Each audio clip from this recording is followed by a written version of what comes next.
खौफनाक डर में आपका स्वागत है। दोस्तों, आज हम आपको कहानी सुनाने वाले हैं जिन्नात से संबंध की, जो कि बहुत ही खतरनाक कहानी है। तो चलिए कहानी शुरू करते हैं। एक रेशमा नाम की लड़की थी, जो कि एक कॉलेज स्टूडेंट थी और वो दिखने में काफ़ी खूबसूरत थी। कॉलेज में उसके पीछे कई लड़के पड़े हुए थे, लेकिन वो किसी पर भी ध्यान नहीं देती थी। एक दिन की बात है, जब उसे बहुत ज़ोर से भूख लगी तो उसने सोचा कि चलो कैंटीन में जाकर कुछ खाते हैं। तो वो कैंटीन में खाने के लिए जा रही थी। उन लोगों को जिस रास्ते से कैंटीन में जाना पड़ता था, वो रास्ता काफ़ी डरावना लगता था, क्योंकि वो लोगों की कैंटीन कॉलेज से कुछ दूरी पर थी। वो कैंटीन की ओर बढ़ रही थी, तभी अचानक से उसे ऐसा लगा कि उसके आगे से कोई बहुत तेज़ी से गया हो। तो उसने नज़र इधर उधर करी, लेकिन उसे वहाँ पर कोई भी नहीं दिखा। फिर उस चीज़ को इग्नोर करके वो वापस से जाने लगी, लेकिन फिर से उसे ऐसा ही महसूस हुआ कि उसके आगे से कोई गया हो, लेकिन उसे वहाँ पर कोई भी नहीं दिखाई दे रहा था।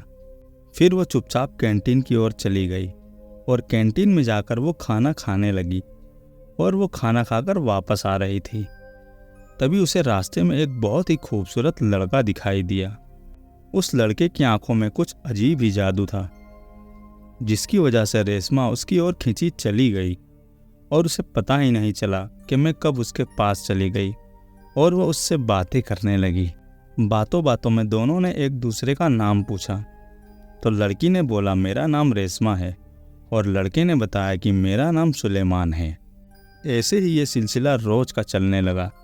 जब भी रेशमा बाहर जाती तो सुलेमान उसे दिखाई देता और ऐसे ऐसे करके वो दोनों में प्यार भी हो गया और वो लोगों की बात शादी तक आ गई।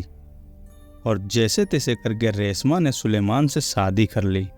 फिर वो लोगों की शादी हो गई। सुहाग रात का दिन था।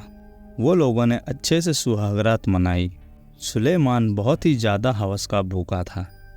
वो जब भी चाहता था उसके साथ संबंध बनाने लगता था, लेकिन रेशमा को तो उसकी अभी सच्चाई पता ही नहीं थी।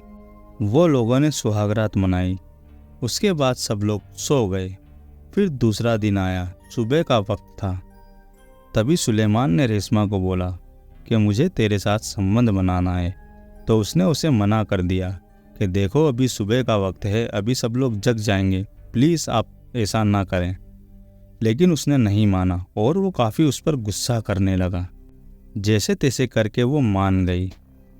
फिर उसके बाद वो अपने कामों में लग गई। लेकिन सुलेमान जब भी उसके पास जाता तो सिर्फ यही कहता कि मुझे तेरे साथ संबंध बनाना है, और वो उसे दूसरे काम के लिए बोलती थी तो वो उसका काम जरा भी नहीं सुनता था और सीधे मना कर देता था और उससे लड़ने लगती थी और उससे कहती थी कि तुम तो मुझसे पहले वादे करते थे, मैं ये करूँगा वो करूँगा, अब क्यों मना कर रहे हो। लेकिन वो कुछ भी जवाब नहीं देता था। एक दिन रेशमा के घर पर उसकी मम्मी, भाई और पापा आए हुए थे। तो वो किचन में उन लोगों के लिए खाना बनाने गई। तभी उसके पीछे पीछे सुलेमान भी चला गया और सुलेमान उससे जिद करने लगा कि मुझे तेरे साथ संबंध बनाना है। और रेशमा मना करने लगी कि देखो, मेरे घर वाले आए हैं, प्लीज़ मानो। तो वो बहुत ही ज़्यादा गुस्सा हो गया और इस बार इतना गुस्सा हुआ कि उसकी आंखें समझो खून की तरह लाल लाल हो गई थी। रेशमा उसे देखकर काफ़ी डर गई और भाग के तुरंत अपने पापा के पास चली गई और उन्हें जाकर बताने लगी कि देखो, सुलेमान मेरे साथ कैसी कैसी हरकतें कर रहा है। उसके घर वालों ने भी उस चीज़ को इग्नोर कर दिया, लेकिन वो हर बार बहुत ही ज़्यादा गुस्सा हो जाता था। रेशमा को ऐसा लगा कि कहीं सुलेमान को कुछ हो तो नहीं गया, चलो किसी पीर साहब को बुलाते हैं और सुलेमान को दिखाते हैं। और रेशमा ने एक पीर साहब को बुलाया। वो पीर साहब जैसे ही रेशमा के घर पे आए तो सुलेमान उसे देखकर बहुत ज़ोर ज़ोर से चिल्लाने लगा, भाग जा यहाँ से, मैं तुझे नहीं छोड़ूंगा और मैं रेशमा को भी नहीं छोड़ूंगा, चले जा यहाँ से वरना मैं तुझे मार दूंगा। और रेशमा ये सब देखकर काफ़ी डर गई। पीर साहब ने उससे कहा कि ये जो तुम्हारा पति है ना, ये कोई इंसान नहीं, ये एक जिन्नात है और ये सिर्फ तुम्हारे पास हवस मिटाने के लिए है और तुमसे हवस मिटा लेगा ये तो तुम्हें मार देगा ये। रेशमा को ये सब बातों पर यकीन ही नहीं हो रहा था।